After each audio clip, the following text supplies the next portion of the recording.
The forest floor felt like a bed of thorns beneath the fallen queen.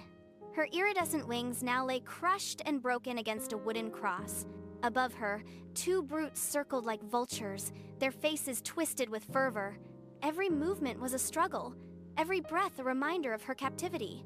They struck flint against stone, the harsh sparks dancing as they prepared the pyre. Hidden deep within the ferns, the infant daughter watched, her body trembling. A small wail escaped her lips, but she quickly turned, fleeing into the darkness. She flew through the shadows, her tiny light flickering like a dying ember. There stood a German shepherd puppy, an unlikely warrior wearing miniature armor. The baby landed before him, sobbing and pointing back toward the terror. The puppy dropped his tool, his eyes hardening with a sudden, fierce resolve. He bolted into the undergrowth, a blur of fur and steel, driven by duty. He reached the clearing just as the first spark touched the wood.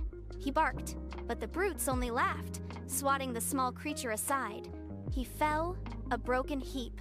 The flames began to lick at the queen's feet, the searing heat burning her skin. Suddenly, a blinding golden light tore through the forest canopy, shattering the gloom. A figure descended from the heavens, his feet hovering just above the moss. He knelt beside the broken puppy, placing a gentle hand on his flank. Warm, golden light flowed from his fingers, knitting bone and flesh back together. The puppy stood once more, his armor glowing with celestial power.